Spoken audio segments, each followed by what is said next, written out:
Relation toxique, quelles conséquences pour les enfants? Salut, c'est François, facilitateur d'émotions positives. Et là, je viens aujourd'hui sur un sujet entre guillemets sensible pour moi. Et j'ai attendu que ce soit le moment, que je sente que ce soit le moment pour en parler tranquillement. Et je crois que si es dans une des situations où tu as eu des enfants, dans une relation où c'était pas très très cool à un moment donné, euh, j'espère que cette vidéo va t'aider sur le chemin qui est le tien. J'ai trois filles.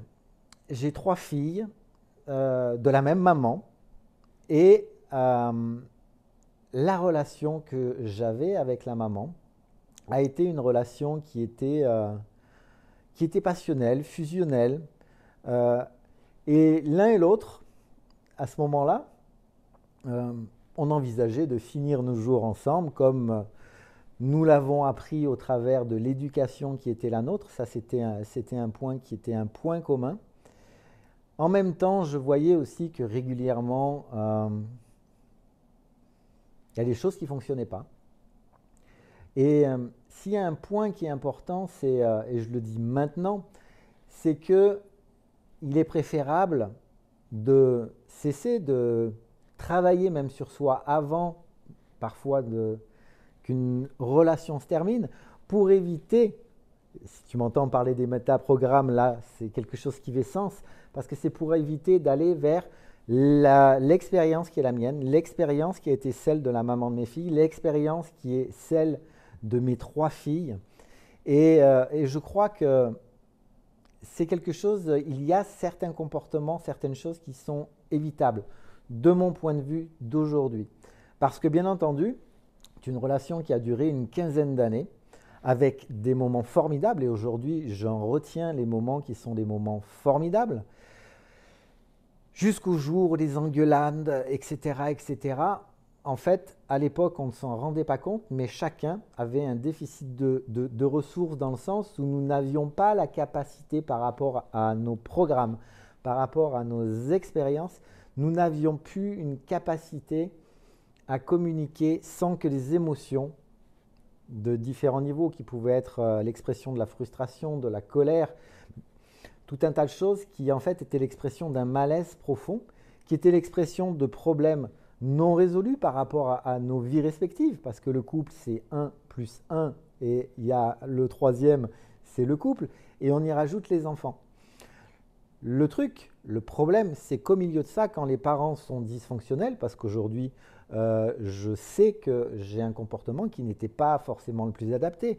Quand je vois le peu que je sais aujourd'hui en matière d'éducation par rapport aux enfants, ce qu'il est intéressant de développer comme communication avec un enfant, quand je vois simplement les punitions, si tu fais ça, tu as ça, si tu n'as pas ça, tu n'as pas ça.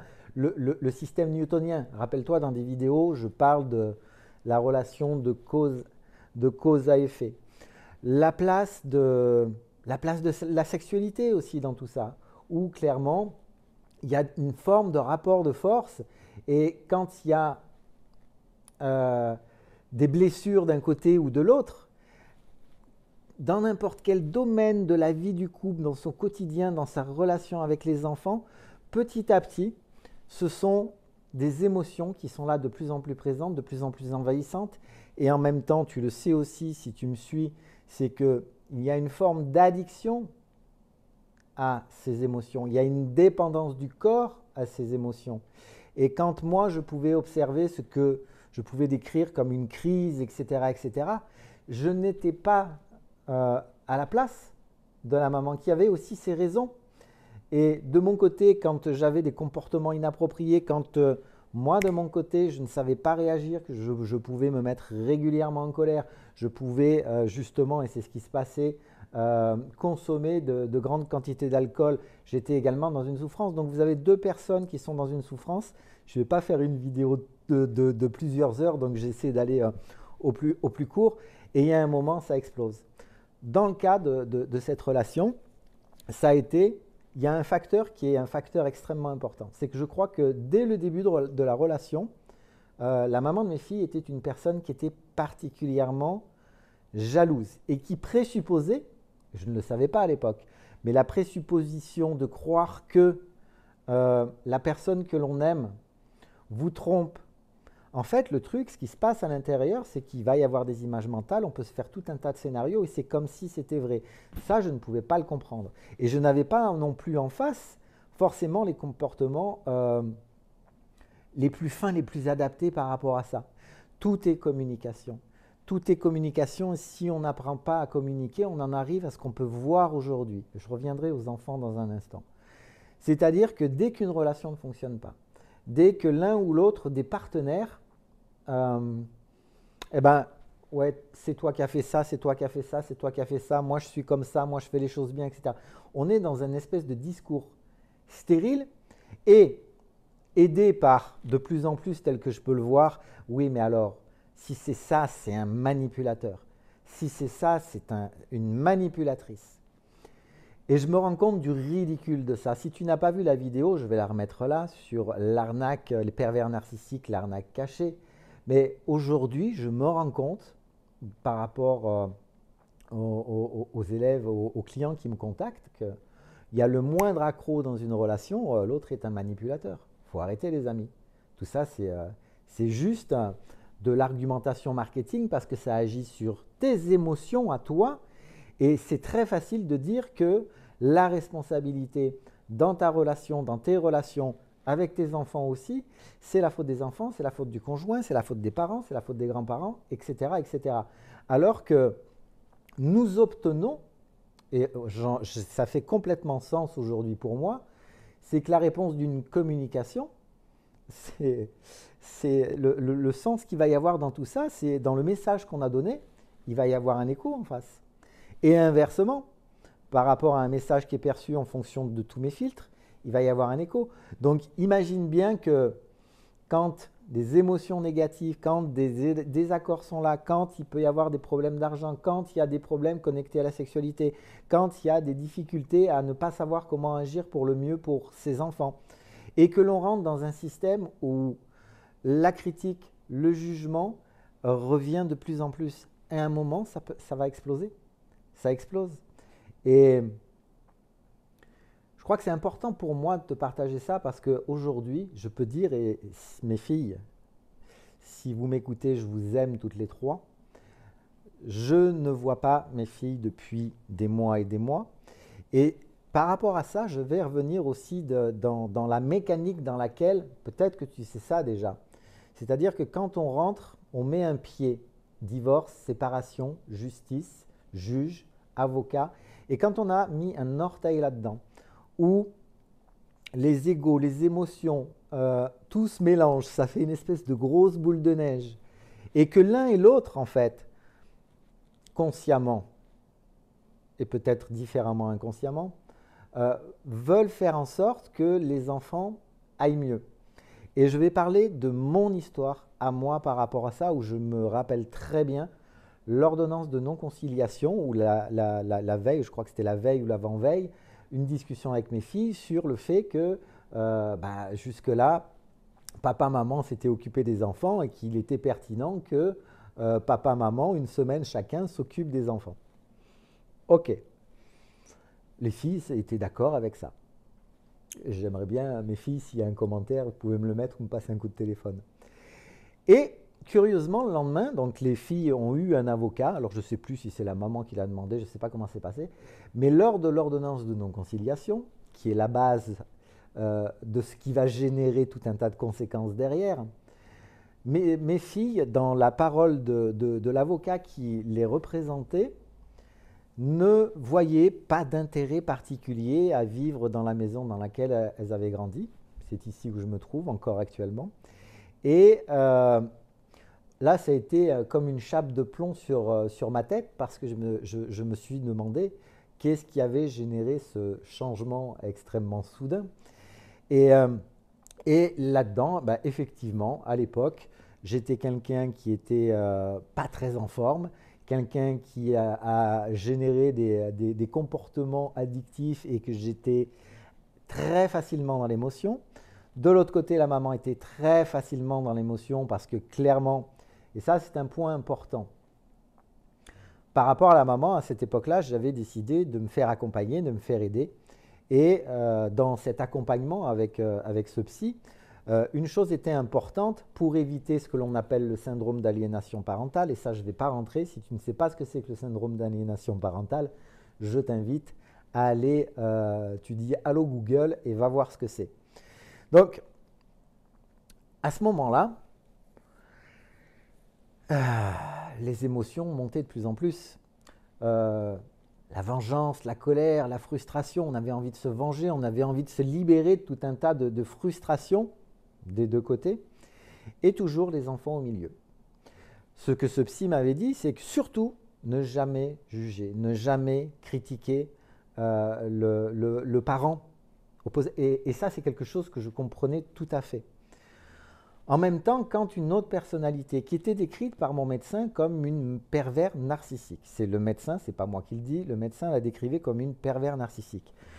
Je trouve que c'est, de mon regard d'aujourd'hui, lourd de conséquences par rapport à la perception que ça a généré chez moi et par rapport à une chose importante que je répète à longueur de temps dans mes vidéos, c'est la responsabilité que l'on a, chacun d'entre nous, toi aussi, sur tout ce que tu fais, sur tout ce que tu obtiens comme résultat.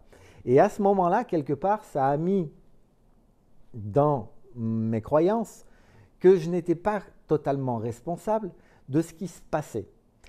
C'est vrai aussi, quand il y a plusieurs individus, il peut y avoir une interaction. En revanche, clairement, là, j'étais sorti de cette responsabilité qui était la mienne et je pouvais constater que oui, la maman des enfants avait des comportements jugés, critiqués, dénigrés, était également violente verbalement vis-à-vis de moi, avec un tout autre discours, une toute autre attitude quand il s'agissait d'être devant un juge, et c'était fait d'une manière absolument extraordinaire. Et tout ça, c'est quoi le sens de tout ça?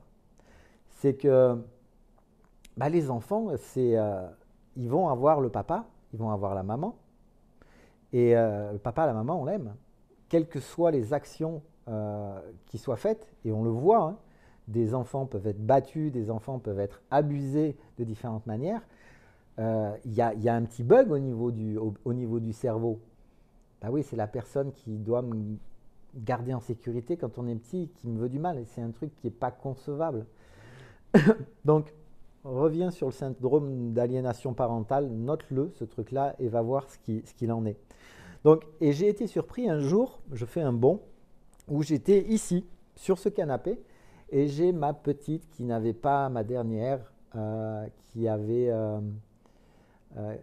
Maëlie, je vais la citer, qui avait 5 ans, et qui était allongée sur moi et qui me dit « Mais papa, tu ne vas pas aller en prison ?»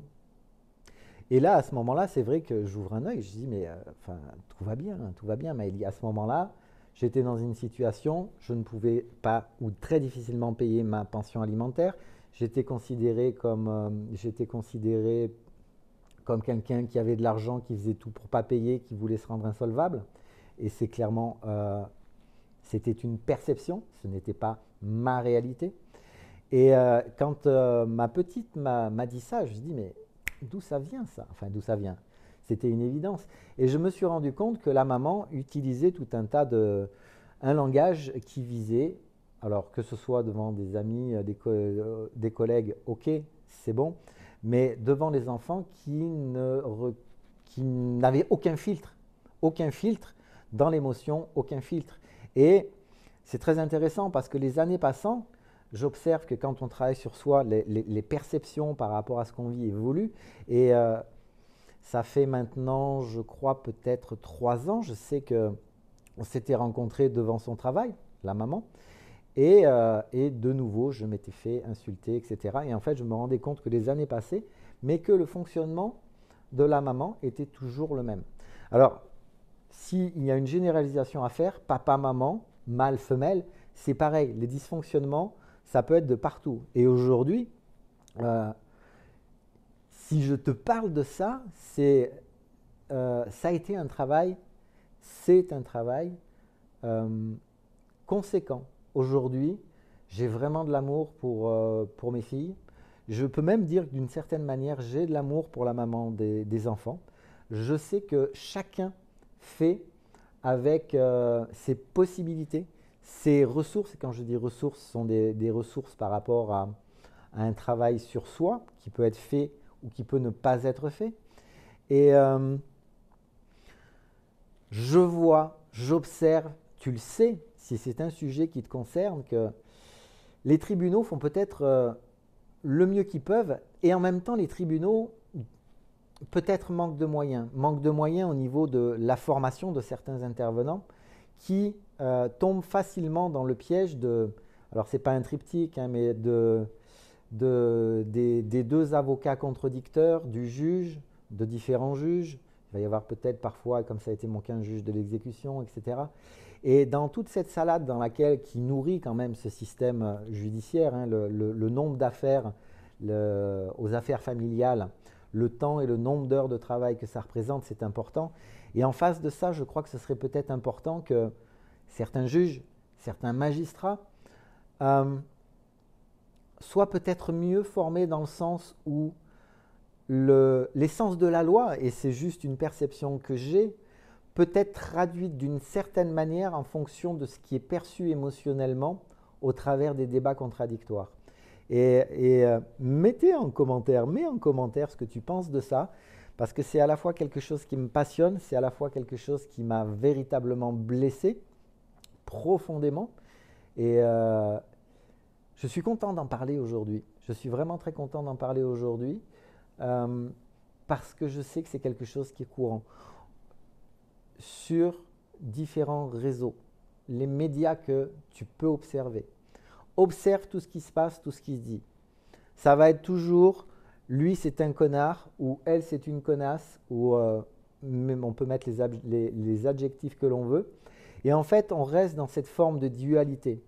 J'assume une chose en le disant maintenant, c'est que j'ai le sentiment que le système tel qu'il est fait entretient la dualité entre les parents avec les meilleures intentions du monde par rapport aux enfants quand il y a des enfants. Et peut-être qu'il y a quand même des questions à se poser par rapport à ça, en termes de résultats, quand on voit le nombre d'enfants qui ne voient plus ou leur père ou leur mère, parfois pendant des années, parfois plus jamais, et dans tout ce que ça peut générer derrière.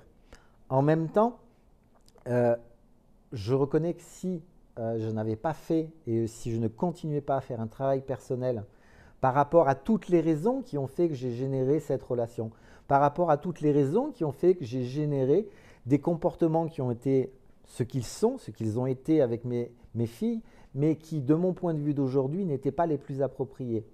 C'est aussi de dire qu'il est tout à fait inacceptable, et ça, je le dis dans certaines vidéos, si quelqu'un vous juge, vous dénigre, vous traite de tout, adapte son discours en fonction des interlocuteurs, donc, et là je reprends certains critères, les critères des personnalités qui sont manipulatrices, et je ne dis pas pervers narcissiques, clairement, oui, il y a des gens qui sont toxiques, oui, il y a des gens qui sont destructeurs autour d'eux, et qui peuvent prendre différents déguisements. Mon pote René parle des pervers narcissiques qui sont des petites bites. C'est quelque chose qui peut être très féminin et qui peut aller aussi très loin. Donc encore une fois, il n'y a pas de genre par rapport à ce type de relation et aux résultats qui peuvent exister. Si je peux te donner un conseil, parce que j'ai vu un post sur une de mes dernières vidéos, justement quelqu'un qui s'est retrouvé dans une posture ou une posture pas très agréable, quelqu'un qui s'est fait abuser.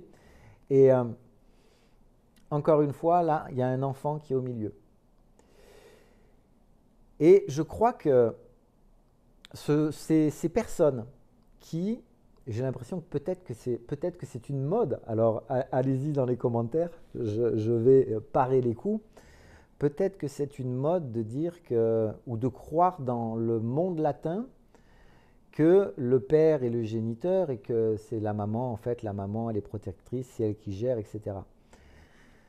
C'est un débat que je pourrais en parler des heures. Et ce que je te propose, c'est de mettre des commentaires dessous, pose des questions, si tu as des interrogations, des critiques, des jugements, même si je dis que les critiques et les jugements ne servent à rien, quel est ton point de vue sur ces relations où des enfants se retrouvent là, en sachant que ces enfants vont piocher dans le panier à comportement du papa, de la maman, et chacun des enfants, si je rejoins pas, là j'ai 3 filles, chacun des enfants va avoir sa perception et va avoir pioché par rapport à ce qu'elle a vu, ce qu'elle a appris du papa, par rapport à ce qu'elle a vu et ce qu'elle a appris de la maman.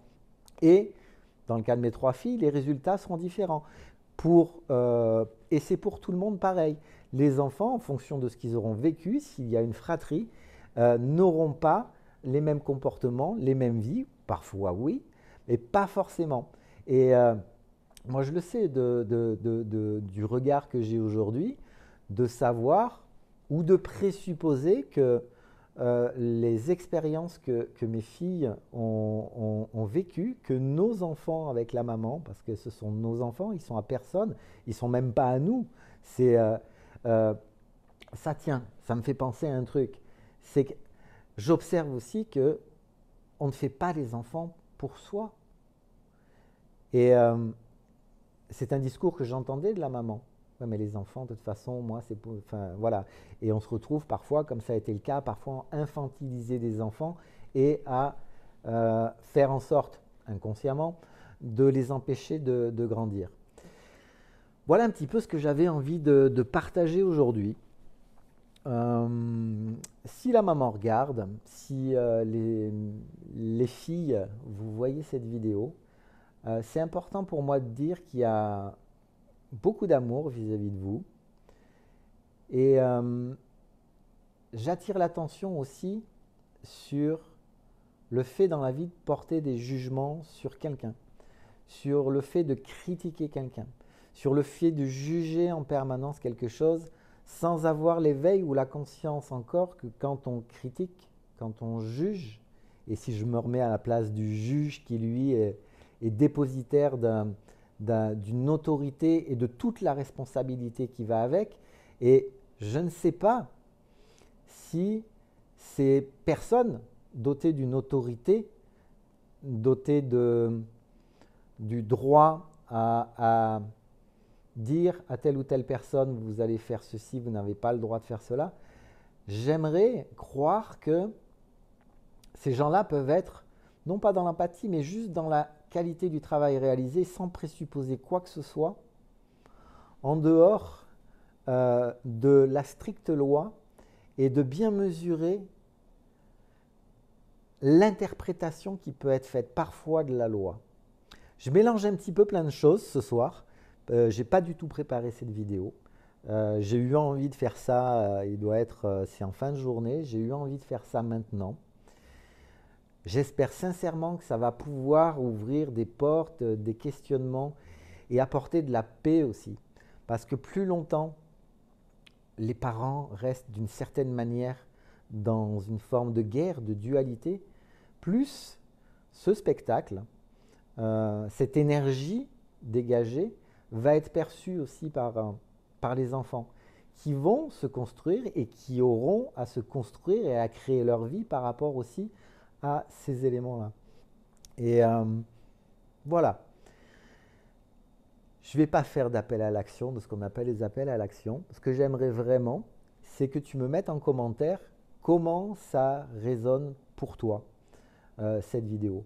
Et de te dire aussi que si tu es à un moment où la relation a explosé, ou même parfois si le couple existe encore et qu'il y a des déchirements, etc., etc., quelle que soit la situation, je t'invite vraiment à bosser sur toutes les raisons où là où tu sens de la colère, de la frustration, de la haine, parfois du dégoût, et d'aller réellement, tu viens me voir si tu en as besoin, parce que c'est quelque chose qui fait sens pour moi et vraiment je t'aiderai avec plaisir. Ne laisse pas les choses aller de l'avant en croyant que ça va s'arranger tout seul. Une imbrication et plus l'association de névrose aura été forte, ce qui a été mon cas dans la relation avec la maman de mes filles, plus il y a une potentialité, une probabilité d'une explosion émotionnelle qui puisse générer des conséquences qui ne soient pas les meilleures. Donc, si tu es dans une situation telle que j'ai pu la partager ou que tu as pu l'apercevoir par rapport à ta carte du monde, par rapport à tes expériences, fais-toi aider. Plus tu vas arriver rapidement à ressentir la paix à l'intérieur de toi et à décider, à prendre des décisions, à agir